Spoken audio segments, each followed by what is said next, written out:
សង្គ្រប់នឹងជម្រាបសួរទៅដល់បងប្អូនប្រិយមិត្តទាំងអស់គ្នាដែលបានចូលមកស្ដាប់ក្នុង Channel បុន Record នៅថ្ងៃនេះគឺខ្ញុំបានលើកយកនៅសាច់រឿង3រឿងដើម្បីយកមកចែករំលែកដល់បងប្អូនបានស្ដាប់លេងកម្សាន្តអញ្ចឹងណាបងប្អូនដោយយើងខានជួបគ្នាមួយរយៈដូចជារៀងយូរដែរបងប្អូនណាអញ្ចឹងយើងមកជួបគ្នាសាជាថ្មីទៀតហើយអញ្ចឹងមុននឹងចូលទៅស្ដាប់សាច់រឿងរបស់បងប្រុសគាត់ចែករំលែកនេះផងដែរខ្ញុំក៏សូមខន្តីនៅអភ័យទោសបើសិនជាខ្ញុំនិយាយទៅមានការលើសលួសឬក៏ពាក្យពេចន៍មិនសមរម្យនៅត្រង់ចំណុចណាមួយដែលចេតនាសូមបងប្អូនខន្តីនៅអភ័យទោសដល់ខ្ញុំផង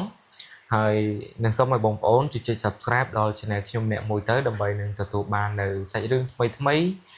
ដូចជាការចែករំលែករបស់បងឬក៏ប្រិយមិត្តផ្សេងគាត់ចែករំលែកមកអញ្ចឹងណាបងប្អូនហើយអញ្ចឹងបងប្អូនក៏អាចចែករំលែកសាច់រឿងរបស់បងប្អូនមកកាន់ខ្ញុំបានផងដែរដោយខ្ញុំដាក់ Telegram នៅខាងក្រោមណាបងប្អូនហើយអញ្ចឹងតោះឥឡូវយើងកុំឲ្យខាតពេលវេលាយូរយើងចូលទៅស្ដាប់សាច់រឿងរបស់បងប្រុសគាត់បានចែករំលែកទៅដោយសាច់រឿងរ៉ាវនេះផងដែរគឺជារឿងរ៉ាវដែល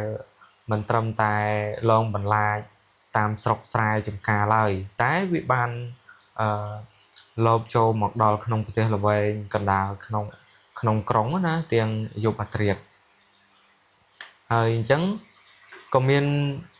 ប្តីប្រពន្ធថ្មីថ្មោងពីរនាក់ដែលជាគូស្វាមីជាមួយនឹងគ្នាណាក៏បងប្រុសគាត់មានឈ្មោះថាណារ៉េតនិងបងស្រីគឺគាត់ឈ្មោះថាស្រីពៅហើយពួកគាត់ហ្នឹងគឺទៅតែបានសម្រាលកូនថ្មីផងដែរដោយបានកូនប្រុសដំបូងគឺបានអាយុទៅតែកូនប្រុសដំបូងណាគឺទៅតែបានអាយុតែ1ខែទេហើយបានជួលនៅផ្ទះល្វែងជាន់ទី3មួយខ្នងនៅឯជាក្រុងភ្នំពេញណាដោយគាត់មិនបញ្ជាក់ទីតាំងថានៅម្ដុំណាកុំឲ្យប៉ះពាល់ដល់បន្ទប់ឬក៏ផ្ទះគេអីទេបងប្អូនណាហើយផ្ទះនោះគឺនៅក្បែរនឹងដីឡូទំនេរមួយដែលមានដុះដើមចេកនិងព្រៃក្រាស់ខ្មឹកផងដែរនៅជាប់ព្រៃដែរណាបងប្អូនដែលគេមិនទាន់នឹងឈូសឆាយដូចឥឡូវអីទេបងប្អូនណាកាលនោះគឺរៀងយូរដែរហើយក៏ចាស់នៅម្ដុំនោះគឺតែងតែលួចខ្សឹបប្រាប់បងណារ៉េតនឹងថាផ្ទះដែលមានកូនខ្ចីណាយប់ឡើងនឹងគឺត្រូវប្រយ័ត្នបង្អួចនិងមាត់ទ្វារឲ្យច្បាស់លាស់ផងព្រោះបើមានធំក្លិនទឹកដោះហ្នឹងទឹកដោះកូនក្មេងហ្នឹងអាចនឹងមានអាបលបចូលមកស៊ីប្រឡកជាមួយនឹងកូនរបស់គាត់នឹងមិនខានទេអញ្ចឹងគឺបងណារ៉េតហ្នឹងគឺជាមនុស្សសម័យថ្មីដែរដោយគាត់ហ្នឹងគឺគិតថាវាគ្រាន់តែជារឿងរ៉ាវព្រេងបុរាណអីទេគឺទៅតែគាត់ហ្នឹងមិនសូវយកចិត្តទុកដាក់អីជាមួយនឹងរឿងរ៉ាវហ្នឹងឡើយហើយនៅក្នុងយប់មួយនោះបងស្រីពៅហ្នឹងគឺរៀបចំដោះដូរកន្ទុយលក្ខណៈថាដោះដូរកន្ទប់ឲ្យកូនណាហើយរួចហ្នឹងក៏លងលក់ទៅវិញទាំងក្តីហត់នឿយដែរណាបងប្អូនលុះដល់ម៉ោង11កន្លះហ្នឹងរំលងអាត្រៀតណាចំជាពេលដែលបរិយាកាសស្ងប់ស្ងាត់ជ្រងំតែម្ដងណាបងប្អូនហើយបងណារ៉េតហ្នឹងក៏ស្រាប់តែភ្ញាក់ដឹងខ្លួនឡើង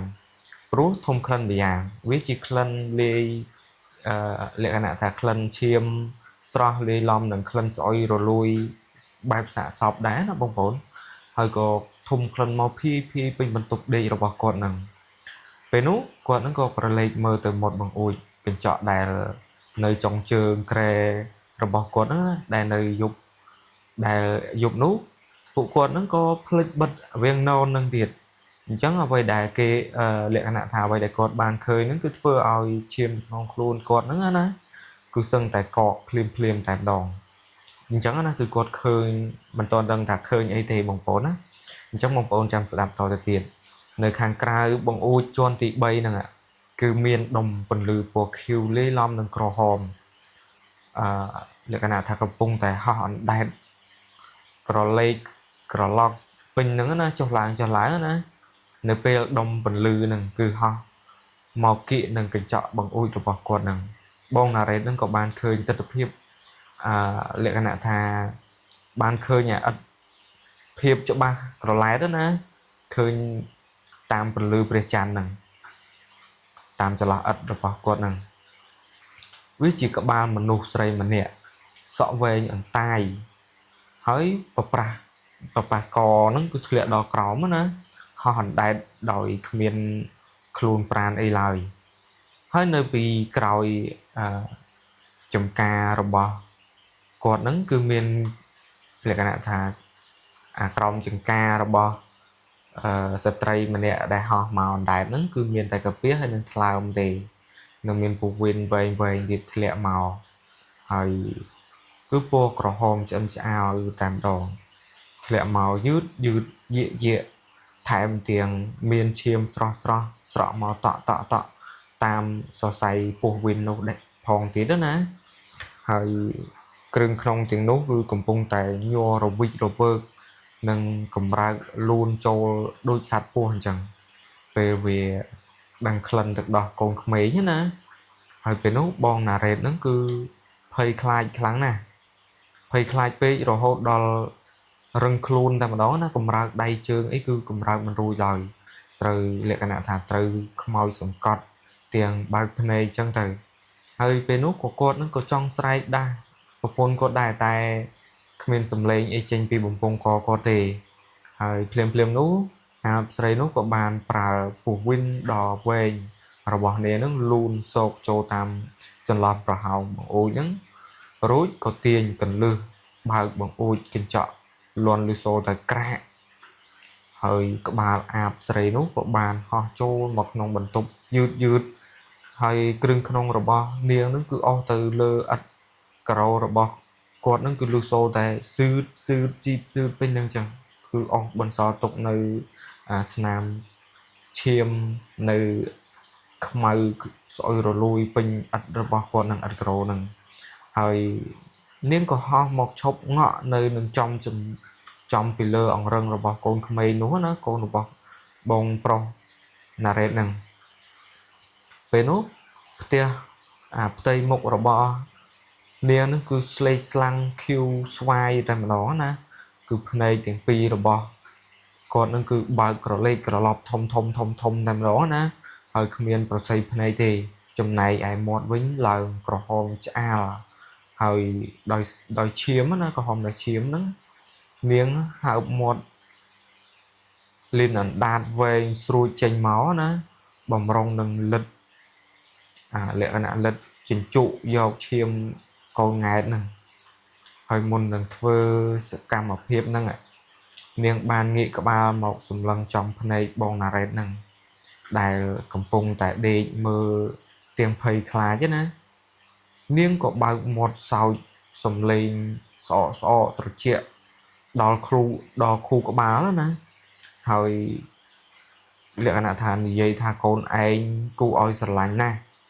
ទឹកដោះក៏ឈ្ងុយដែរហើយសុំមើលយើងសុំស៊ីមួយម៉ាត់បានអត់អញ្ចឹងទៅហើយក៏សោចអញ្ចឹងទៅណាបងប្អូនណាហើយពេលនោះក៏ឃើញកូនប្រុសកំពុងស្ថិតក្នុងស្ថានភាពគ្រោះថ្នាក់បងណារ៉េតនឹងក៏បានប្រមូលកម្លាំងចិត្តចុងក្រោយណាបួងសួងដល់គុណព្រះរតនត្រ័យនឹងមេត្តាបិតារួចក៏គាត់នឹងប្រឹងបំរាស់ខ្លួនដាច់វឹបតែម្ដងណារួចក៏ស្ទុះទៅទាញកំបិតនឹងគឺកំបិតបត់ណាដែលដាក់នៅលើតុហ្នឹងហើយក្បែរនឹងក្បាលដំណេករបស់គាត់ដែរគឺហក់ទៅកាប់ដាច់កណ្ដាលគំនរពោះវិនណាពោះវិនអាបនោះក៏ដាច់មកពេញទំហឹងប្រោយណាឬសូទៅឆ្វាប់តែម្ដងណាបងប្អូនក្បិតមុតស្រួចណាហើយពេលនោះអាបស្រីនោះក៏ស្រែកលន់ឬសូដូចសំឡេងគ្មានលក្ខណៈថាសំឡេងថ្មាតស្រែកយ៉ាងឈឺចាប់ណាហើយគ្រឿងក្នុងរបស់នាងដែលដាច់បានធ្លាក់រាយប៉ាយលើឥដ្ឋហ្នឹងរួចក៏នាងប្រញាប់ហោះវឹងចេញទៅតាមបង្អួចហ្នឹងហើយលក្ខណៈថាធ្លាក់ចូលទៅក្នុងព្រៃគុំព្រៃចេកហ្នឹងនៅខាងក្រោមផ្ទះហ្នឹងបាត់ទៅហើយស្របពេលដែលស្រីពៅហ្នឹងគឺភ្ញាក់ឡើងទាំងស្លន់ស្លោដែរហើយព្រឹកឡើងណាបងណារ៉េតហ្នឹងក៏បាននាំប្រពន្ធនិងកូនហ្នឹងចាកចេញពីផ្ទះល្វែងនោះ ភ្លាមរួចក៏រាយការណ៍ប្រាប់សមត្ថកិច្ចនិងអ្នកភូមិឲ្យជួយពិនិត្យមើលក្នុងព្រៃចេកនោះផងនៅពេលអ្នកស្រុកដើរចូលទៅរករនោះពួកគាត់នឹងក៏បានប្រទះឃើញយាយចាស់ម្នាក់អាយុប្រហែលជា70ឆ្នាំដែលរស់នៅក្នុងខ្ទមតូចមួយក្បែរនឹងព្រៃចេកនោះដេកស្លាប់នៅលើគ្រែទាំងសកម្មភាពដាច់ពោះវីនធ្លាក់ក្រៅក្រពះនឹងហើយគួរឲ្យរន្ធត់បំផុតនោះគឺអ្នកភូមិនឹងបានស្គាល់ច្បាស់ថាគាត់ជាគ្រូខ្មែរបុរាណម្នាក់ណាដែលល្បីថាខុសគ្រូរហូតដល់ធ្លាក់ខ្លួនទៅជាអាបជញ្ជក់ឈាមយប់ជ្រៅអញ្ចឹងទៅហើយចាប់ពីថ្ងៃនោះមកបងណារ៉េតនិងបងស្រីពៅហ្នឹងគឺលែងហ៊ានលក្ខណៈលែងហ៊ានភ្លេចបិទបង្អួចនិងវាងនននៅពេលយប់ទៀតហើយជាពិសេសនៅពេលដែលមានកូនតូចនៅក្នុងផ្ទះហ្នឹងហើយអញ្ចឹងបងណារ៉េតគាត់បានចែករំលែកសាច់រឿងរបស់គាត់ជួបផ្ទាល់បានតែប៉ុណ្្នឹងទេហើយបងប្អូនស្ដាប់សាច់រឿងបងណារ៉េតហើយបងប្អូនយល់ឃើញយ៉ាងណាបងប្អូនជួយខមមិននៅខាងក្រោមអ្នកមួយផងហើយបើសិនជាមានការនិយាយទៅឬក៏អានទៅមិនត្រូវឬក៏តាកនៅកន្លែងណាមួយអីសូមបងប្អូនអធិស្ឋានផងហើយអញ្ចឹងយើងចូលទៅសាច់រឿងទី2ដែលជារឿងរ៉ាវថ្មីប្លែកត្រង់លក្ខណៈថារបបរត់ឡានដឹកសាកសពចឹងទៅលក្ខណៈថាយប់លប់ណាដែលជួបហេតុការណ៍វិញ្ញាណមិនព្រមទៅស្រុកលក្ខណៈថាងើបមកបើកឡានជាមួយនឹងបងប្រុសហ្នឹងទៅហើយអញ្ចឹងបងប្អូនសូមស្ដាប់ការពិពណ៌នាដ៏លម្អិតរបស់ខ្ញុំដូចតទៅអញ្ចឹងមុននឹងស្ដាប់សាច់រឿងនេះដែរបងប្អូនជួយចុច Subscribe ដល់ Channel ខ្ញុំអ្នកមួយទៅដើម្បីនឹងទទួលបាននូវសាច់រឿងថ្មីបងប្អូននឹងចែករំលែកសាច់រឿងថ្មីមកកាន់ខ្ញុំក៏អាចចែករំលែកមកកាន់ខ្ញុំតាម Telegram នៅខាងក្រោមផងបានដែរដោយសាច់រឿងនេះផងដែរគឺខ្ញុំទទួលបានមកពីបងប្រុសម្នាក់ដែលគាត់នឹងគឺមានឈ្មោះថាបងប្រុសតាំងគាត់គឺជាអ្នកបើកបរឡានឈ្នួលដឹកសាកសពឬក៏ឡានដឹកខ្មោចអីចឹងទៅពីមន្ទីរពេទ្យក្រុងខាងក្រុងណាត្រឡប់ទៅស្រុកកំណើតតាមខេត្តវិញដោយមានបញ្ហាសង្គ្រោះពីចឹងទៅមិនតាន់ចឹងទៅក៏បាត់បង់ជីវិតអីចឹងទៅណាបងប្អូនដោយការឈឺនៃជំងឺអីចឹងទៅបងប្អូនណាអញ្ចឹងក៏គាត់នឹងបានដឹកខាងសាកសពនឹងយកមកផ្ទះដើម្បីរៀបចំតាមប្រពៃណីអីចឹងទៅដោយរបបនេះគឺធ្វើឲ្យគាត់នឹងគឺសាំនឹងធំក្លិនរូបរាងសាកសពនឹងមានភាពងងឹតស្លុបទៅហើយនៅក្នុងយប់មួយម៉ោងប្រហែលជា10យប់បងតាំងបានទទួលដឹកសាកសពបុរសម្នាក់ដែលស្លាប់ដោយសារគ្រោះថ្នាក់ចរាចរណ៍យ៉ាងធ្ងន់ធ្ងរដើម្បីយកទៅធ្វើបុណ្យនៅភូមិដាច់ស្រយាលមួយក្នុងខេត្តមណ្ឌលគិរីដោយគាត់មិនបញ្ជាក់ទីតាំងនៅស្រុកភូមិអីទេបងប្អូនណាអញ្ចឹងសាកសពនោះក៏ត្រូវបានគេរុំក្រណាត់ស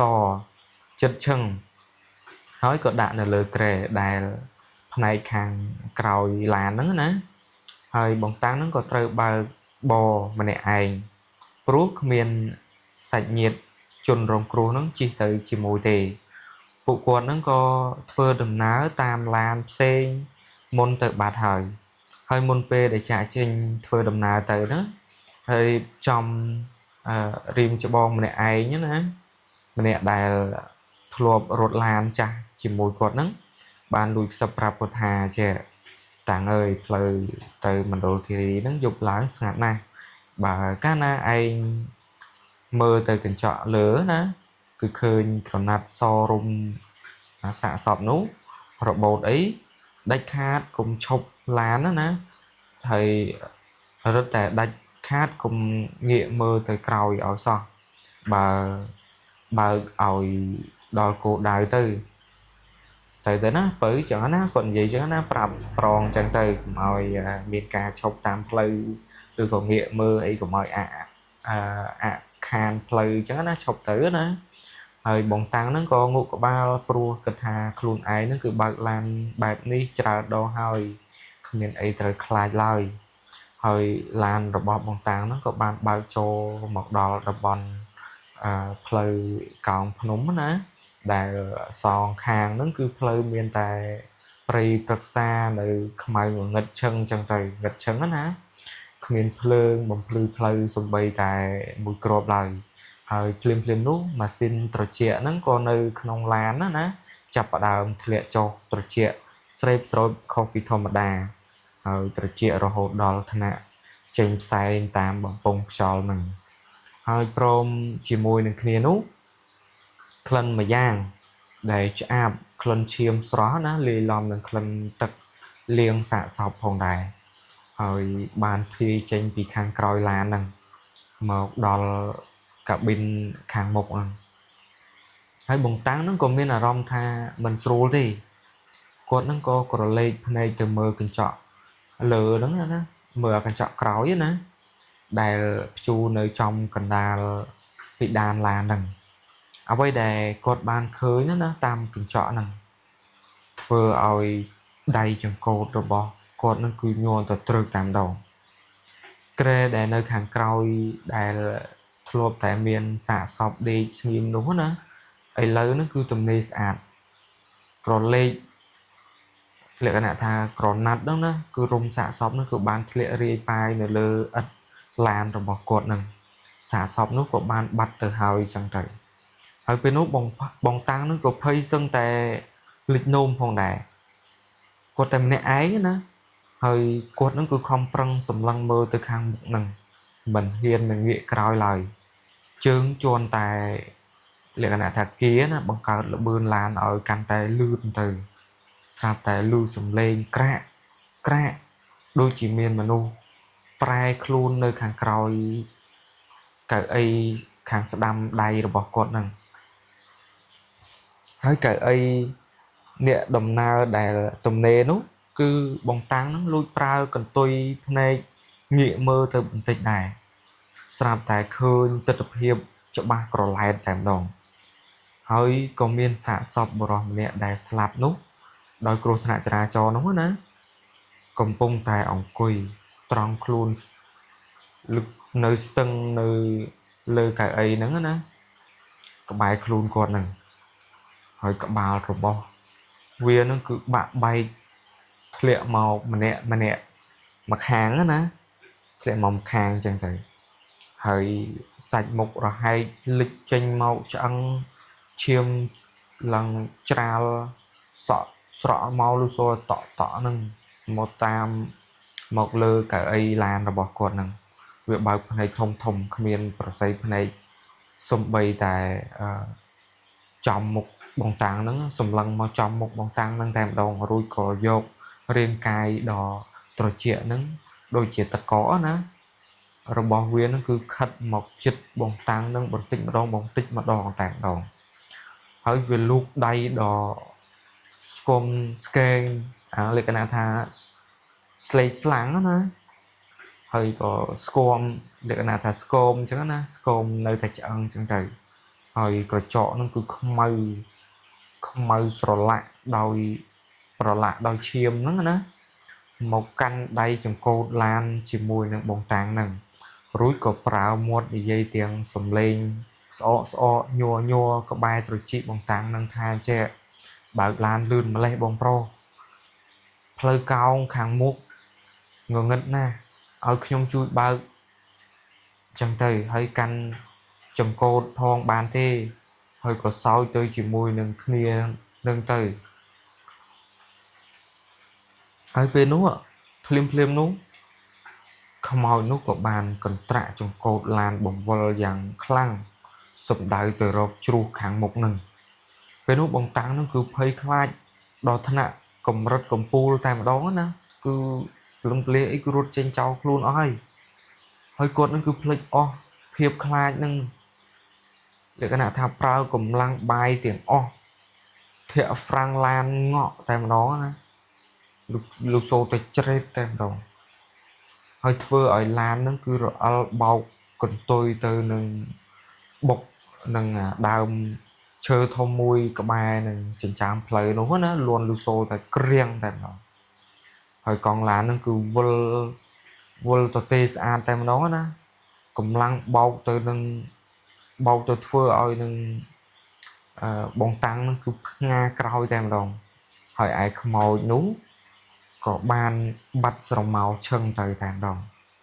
bóng tăng nâng cứ đăng khuôn thà chứ bao nơi không lan bần to tí đó ná cột cho bà chỉ slap mình khan thì chẳng cột có prăng run thuê lan đại khôi núng của tu họ trên một hàng cài tàn đòn rồi có rút và pra rộp pra dụ cắt mê ngọ nghịch nâng từ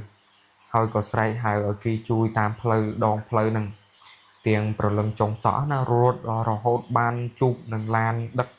chơ rồi bỏ mẹ sọc từ tại ban miền chỉ vật rô chân từ hơi đập bê bật láng nó ly nâng sạch nhiệt nâng ban một đo gần lại cả đại nâng hơi phụ con nâng có ban khơi lan rồi bọc bằng tàng nâng bọc chuột nơi đàm chớ nữa mơ tới cứ nơi kháng không là nó phụ con nó cứ bị bạc nhẹ vào mình tên vật chịp nhẹ vào chẳng tới nhẹ vào chẳng khlang mó nó pro thai chứ xa sọp bò nú cứ nơi tại đi nơi không còn nạt sò rùng nâng tì người chất chân nâng người lơ kre đi kre đai đẹp đạ màu nữa nè hơi hạ đôi chỉ không biết rừng ở đây cả là sòn trắng nè hơi chà chà bò ra nó có ban pram than chứ nè để slap đời cứu thại trà cho nè slap tay háo nè rồi lưng rồi bọc phụ kê nó cứ vùng quê vùng buôn nâng cung nung cung cun kháng nè hơi phụ kê nó cứ mình đăng khuôn thà khuôn ai nó slap lòi hơi tại cất thà khuôn nó cứ cùng pung tại thưa đồng na từ tự nhiên tranh một lông bằng lan chẳng thầy hay nâng chia bạt chia diêm di đần đào trong cột lan rồi bỏ bóng táng nâng đập bay ô nè bà bò nâng ôi slap tới chỉ mùi nâng con nâng đập bay thôi chỉ lưng diêm play chùm nô kế nè rồi tăng bị nô máu bóng tăng nó cứ riêng trao thèm đòn khai cho hột đo lên hiên bạc lan đất xạ sọc nơi phê dục tiết hơi tôi bây chỉ ao đầm lại chnu khu phần man cả đôi có còn nó có lấy hiên từ tu do đài pro tại thà miền đường rải chẳng cứ hay slot à rong đá là bông ôn hơi bà bông ôn nó không thành phía bạn nâng bông ôn nâng vô khơi dân nè bông ôn nâng miền à rong dân nè đôi chìa bông tăng nâng cột miền à rong phần năng hơi cột bàn chạy đồng lệ mà nó có phần nâng có riêng thu trung có đá là bông ôn đòi bông ôn chỉ hiệu lục rồi có giang na ấy bông ôn xôm đòi chỉ đòi prong bây giờ nâng miền ca đơn khô đơn trời chẳng tới là bông ôn hơi chấn xây đường rồi bỏ bông tăng nó có nhôm xôm và chọc trong nâng hới hơi bông ôn trong ban xây đường thay tiết bông ôn có ai chạy đồng lệ bàn đại hơi lấy dương của mọi khả về lý dấu dương châu từ đạp xây đường thay người tiết rồi chỉ đường ra thay nâng chùm nư prey bậc xá ná nâng màu đàm đào tam bị cõi ná màu lon đào không prey chẳng thầy đào chỉ bầm ram bộ ram thà chứ ca na bà đào không prey bà lưu sùng lên hái rồi có lưu sùng lên chương đào tam bị cõi ấy cứ đại khác cùng nhẹ mưa cõi hơi có nên bờ pi nẻ nè để chỉ nè phun rồi nơi trường phồng hơi con nó có bàn chạy đồng lệ màu rồi con nó cứ miền một thà nề sái nên nề phụ rồi phụ quật chỉ priên prey đại tại châu từ prey chớ nè đầm bay và màu pal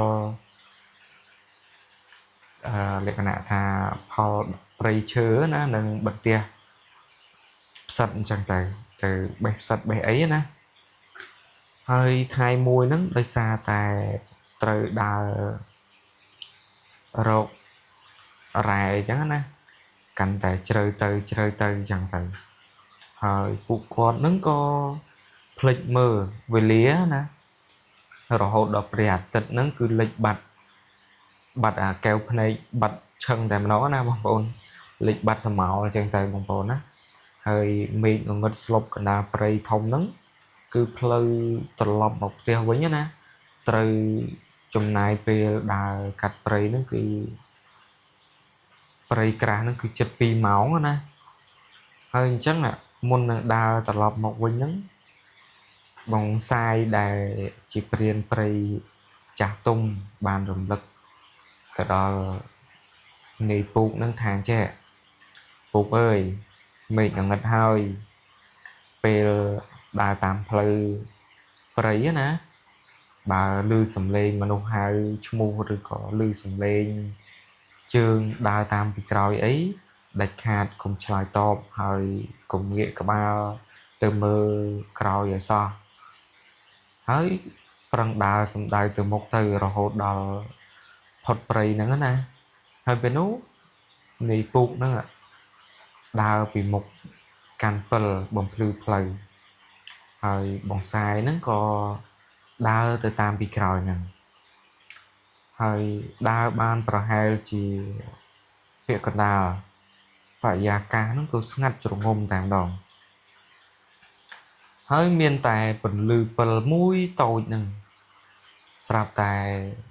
នាយពូកហ្នឹងក៏ចាប់ផ្ដើមសម្គាល់ឃើញអ្វីមួយយ៉ាងចម្លែកខុសពីធម្មតា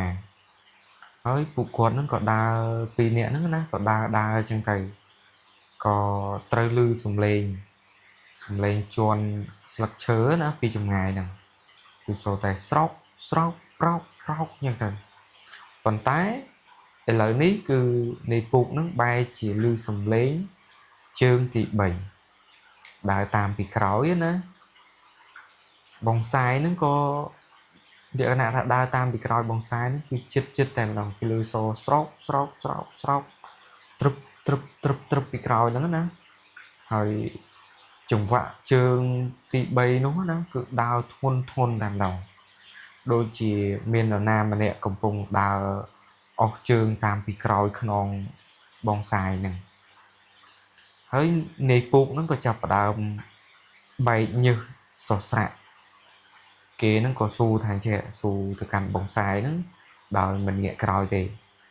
ស៊ូថាបងសាយបើយើងដើរឲ្យលឿនបន្តិចណានៅពីក្រោយហ្នឹងគឺមានអីអត់ដើរលឿនតិចទៅអញ្ចឹងណាហើយនៅពីក្រោយហ្នឹងគឺមានអីអត់អញ្ចឹងទៅស៊ូណាហើយពេលនោះបងសាយហ្នឹងក៏តបវិញចេះទាំងសំឡេងស្ងួតណាថាវាគ្មានអីទេអាពូកដើរទៅមុខទៀតទៅពេលនោះក៏ដើរអញ្ចឹងទៅសំឡេងខ្សឹបពន្លឺឡើងពីក្រោយខ្នងណារបស់នាយពូកហ្នឹងចំកញ្ចឹងកហ្នឹងថាពូកអើយអើតមើលយើងបន្តិចមកអញ្ចឹងណាហើយនាយពូកហ្នឹងក៏ភ័យខ្លាចដល់ថ្នាក់រន្ធត់ចិត្តតែម្ដងណាគឺវាជាចៃដន្យពេកតែម្ដងណាពិលដែលគាត់កាន់នៅខាងក្នុងដៃរបស់គាត់ហ្នឹងក៏បានជ្រុះទៅលើដីតែម្ដងរួចក៏បង្វិលចុះពន្លឺទៅបាញ់ត្រឡប់ទៅក្រោយណាត្រឡប់មកក្រោយវិញហ្នឹងពន្លឺពិលនោះបានជៀសចំរាងកាយបងសាយហ្នឹងហើយនឹងអ្វីដែលនៅពីក្រោយរបស់បងសាយហ្នឹងដែលនាយពូកបានឃើញនៅក្នុងពន្លឺពិលហ្នឹងណាពេលដែលបញ្ចាំងចំហ្នឹងគឺធ្វើឲ្យគេហ្នឹងគឺស្រែកលែងរួចតែម្ដងបងសាយហ្នឹងគឺមិនដែលកំពុងលក្ខណៈថាមិនមែនកំពុងដើរដោយជើងខ្លួនឯងទេគឺមានរូបរាងនៅខាងក្រោយហ្នឹងគឺមានរូបរាងខ្មោចព្រៃខ្ពស់ស្រឡះអញ្ចឹងទៅហើយក៏ស្បែកខ្មៅស្បែកឡើងក្រមៅតែម្ដងណាហើយដៃជើងវែងដូចមែកឈើស្ងួតអញ្ចឹងកំពុងឈរពីក្រោយបងសាយហ្នឹង ហើយវាបើកប្រើកញ្ចក់ដៃណាស្រួចរបស់វាហ្នឹងគឺលក្ខណៈថាស្ទាក់មកទាញស្មារបស់បងសាយជួបរួចក៏លើកខ្លួនបងសាយឲ្យផុតពីដីអណ្ដែតតាមអាកាសណាអណ្ដែតនៅលើអាកាសហ្នឹងហើយពេលនោះផ្ទៃមុខរបស់ខ្មោចនោះគឺគ្មានភ្នែកច្រមុះអីទេមានតែប្រហោងមាត់ធំមួយដែលកំពុងហូរទឹកមាត់ខាប់ធ្លាក់មកលើដីលក្ខណៈថាធ្លាក់មកលើក្បាលបងសាយហ្នឹងណាហើយភ្នែករបស់បងសាយហ្នឹងគឺពេលនោះណាស្លេកស្លាំងបើក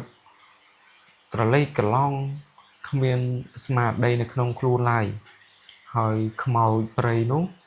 បានងាកប្រហោងមាត់ណាងាកប្រហោងមាត់របស់វានឹងមករកនាយពូកនឹងហើយរួចក៏ហើបសោចសំឡេងដូចខ្យល់បក់មកកាត់ចន្លោះដើមឈើអញ្ចឹងណាវាឆ្លើយតបនឹងយើងហើយទើបវាត្រូវទៅជាមួយនឹងយើងទៅវាថាទើបវាទៅជាមួយយើងទៅចុះឯងចង់ទៅជាមួយដែរទេអញ្ចឹងទៅហើយក៏ស្រែកសោចពេញនឹងពេញព្រៃណាផ្អើលពេញព្រៃអញ្ចឹងទៅហើយពេលនោះនាយពូកនឹងក៏ដឹងថាខ្លួនបើថាបើសិនជាគាត់នឹងនៅស្ងៀមទៀតគាត់ច្បាស់ជាត្រូវខ្មោចព្រៃនោះទាញយកប្រលឹងទៅនៅជាមួយមិនខានទេហើយពេលនោះក៏ស្ទុះទាញដបស្រាសណារៀបចំសែនដែលនៅក្នុងការកតាបកបោបរបស់គាត់ហ្នឹងមកចាក់ស្រោចនៅលើដីហ្នឹងរួចដុតដែកកេះបញ្ឆេះភ្លើងឡើងភ្លាមតែម្ដងហើយលុះសូរតែភឹបភ្លើងនោះក៏បានឆាបឆេះសន្ធោសន្ធៅអញ្ចឹងទៅឆេះអាឈើនោះឈើស្ងួតយ៉ាងគាត់ដាក់កនោះណាក៏ឆេះសន្ធោសន្ធៅអញ្ចឹងទៅហើយក៏បង្កើតជាពន្លឺនិងផ្សែងហើយត្រឡោមអញ្ចឹងទៅពេញព្រៃហ្នឹងណាហើយខ្មោចព្រៃនោះគឺខ្លាចអាពន្លឺភ្លើងវាលក្ខណៈថាវាងងឹតស្លុងសុងតែម្ដងណាហើយនាយពូកហ្នឹងក៏ប្រញាប់ស្ទុះទៅលើកបងសាយដែលសន្លប់បាត់ស្មារតីរួចក៏រត់ប្រប្រាស់អាយុសម្ដៅចេញពីព្រៃនោះណារហូតដល់ភូមិទាំងព្រលឹងចុងសក់ហ្នឹងហើយលុះដល់ព្រឹកឡើងហ្នឹងបងសាយហ្នឹងក៏បានដឹងខ្លួនឡើងវិញប៉ុន្តែគាត់ប្រែជាមនុស្សវង្វេងវង្វាន់និយាយមិនសូវដឹងរឿងរ៉ាវអស់ជាច្រើនថ្ងៃហើយចាស់ព្រានព្រៃបុរាណបានបញ្យល់ថាចេះនៅក្នុងព្រៃជ្រៅគឺមានខ្មោចព្រៃឬក៏គេហៅថាអាទិទេពអញ្ចឹងណាអាទិទេពព្រៃប្រឹក្សាកាយសាហាវអញ្ចឹងទៅដែលចាំក្រឡេកក្រឡាប់មើលអ្នកដែលដើរព្រៃយប់ជ្រៅអញ្ចឹងណាកាលណាបើអ្នកដើរព្រៃហើយហើបមាត់ឆ្លើយតបឬងាកមើលទៅសំឡេងប្លែកនៅពីក្រោយស្មានឹងការបើកផ្លូវឲ្យព្រលឹងអរូបីនោះចូលមកកាន់កាប់រាងកាយនឹងទាញយកប្រលឹងទៅតាមធ្វើជាបរិវេណនៅក្នុងព្រៃនឹងដែរណាបងប្អូនហើយពេលនោះចាំតាំងពីថ្ងៃដែលបងទាំងពីរអ្នកហ្នឹងនាយពូកនិងបងសាយណាលែងហ៊ាននៅក្នុងព្រៃរហូតដល់មេឃងងឹតអីទៀតហើយពេលគាត់ចូលទៅព្រៃណាឬដើរកាត់ព្រៃជ្រៅពេលប្រលប់អាត្រៀតអីហ្នឹងគឺគាត់ឈប់ទៀតហើយអញ្ចឹងក៏គាត់នឹងគឺមានមេរៀនដែលជាមេរៀនដែលលក្ខណៈថាធ្វើឲ្យគាត់ភ័យខ្លាចរហូតបាត់បង់សតិអញ្ចឹងណាបងប្អូនរហូតដល់បងសាយហ្នឹង គឺមានខ្មោចសង្កត់ឬក៏ខ្មោចទាញអីចឹងទៅបងប្អូនណាដល់ថ្នាក់គាត់ភ័យខ្លាចរហូតដល់គាត់ហ្នឹងគឺបាត់បង់ស្មារតីរហូតដល់ប្រហែលថ្ងៃដែរយូរដែរណាបងប្អូនប្រហែលជាមួយអាទិត្យដែរហ្នឹងបងប្អូនណាអញ្ចឹងគាត់បានចែករំលែកសាច់រឿងមកហ្នឹងគឺបានចែករំលែកមកតែប៉ុណ្្នឹងទេហើយបងប្អូនស្ដាប់សាច់រឿងទាំង3នេះហើយបងប្អូនមានរសជាតិយ៉ាងណាឬក៏ស្ដាប់ទៅមានការមិនយល់ឬក៏មានការតាក់ឬក៏កាត់អីសូមបងប្អូនអធិស្ឋានផងហើយអញ្ចឹងក្នុងសាច់រឿងរបស់បងប្រុសគាត់បានចែករំលែកមកផ្សេងគ្នាទាំង3សាច់រឿងនេះគឺមានតែប៉ុណ្្នឹងទេខ្ញុំរៀបរាប់ទៅដល់បងប្អូនទាំងអស់គ្នាបានស្ដាប់ហើយអញ្ចឹងបងប្អូនបានស្ដាប់សាច់រឿងនេះហើយបងប្អូនចង់តាមដាននៅសាច់រឿងផ្សេងទៀតបងប្អូនជួយចុច Subscribe រួចដាក់សញ្ញាកណ្ដឹងម្នាក់មួយទៅដើម្បីនឹងទទួលបាននៅសាច់រឿងថ្មីបានមុនគេពេលដែលខ្ញុំបង្ហោះទៅបងប្អូននឹងបានឃើញមុនគេអញ្ចឹងណាបងប្អូនហើយអញ្ចឹងខ្ញុំមានតែប៉ុណ្្នឹងទេសូមគោរពនិងជម្រាបលាទៅដល់បងប្អូនទាំងអស់គ្នាជួបគ្នានៅសាច់រឿងក្រោយៗទៀតជាមួយនឹងខ្ញុំបាទជាមួយនឹងប្រិយមិត្តផ្សេងដែលបានចែករំលែកសាច់រឿងមកកាន់ខ្ញុំផងដែរ